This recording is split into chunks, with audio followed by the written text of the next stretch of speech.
It's 1983 and I was just born. My birth triggered the bipolar gene in my mom. This is what the sun looked like. This is what the moon looked like. This is what her meds look like. Fast forward 10 years. My mom's depression and hyper episodes were getting worse. My mom was in and out of hospitals where I would go and visit her after school. This is what her room looked like. This is what the common room looked like. I felt alone. Fast forward 5 years. I'm 15, living on my own away from the drama, free. This is what freedom looked like. These next few years would find me developing my character away from my family, away from authority. This also meant away from guidance and support. Fast forward another 5 years. I'm 21 now. I've been living on my own since 15 and feeling invincible. My mom finally got the courage to leave my father and the abusive, emotionless relationship she endured for her kids. This is what her new apartment looked like. 6 months later, my father committed suicide. Fast forward 7 years. I'm 28. My mother, my sister, and I all went our separate ways. My mom's health began to spiral.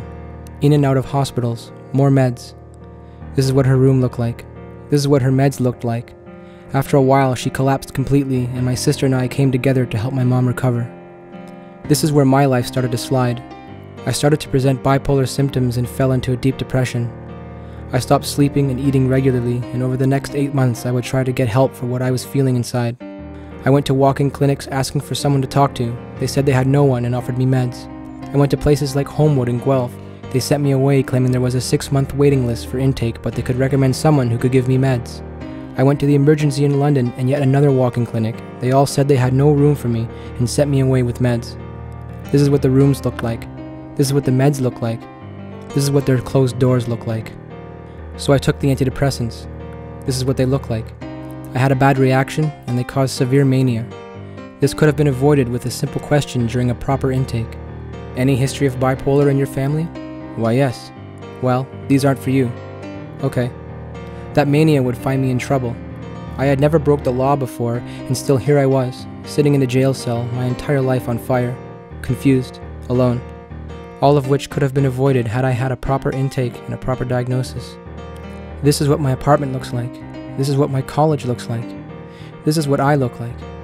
A little bit of lithium and some psychotherapy and I've never been better. Please use my life as an example. I'm not alone. This happens to so many. The gray area between needing help and getting it is far too wide, and there's no help for those who are stuck in the middle. The life between my first symptom and the moment I found myself in trouble was not an easy journey. That gray is hard to see, tough to endure, and no one should have to do it alone. There needs to be better solutions, and for us, better options. I've often heard, "Come back if you feel worse, but we can't help you now." Well, I never had a chance to go back. My life was destroyed first. Don't let that happen to another innocent human being. Don't let more people suffer from lack of mental health intakes and lack of crisis intervention. This is what the future can look like. Be a part of the change for the better.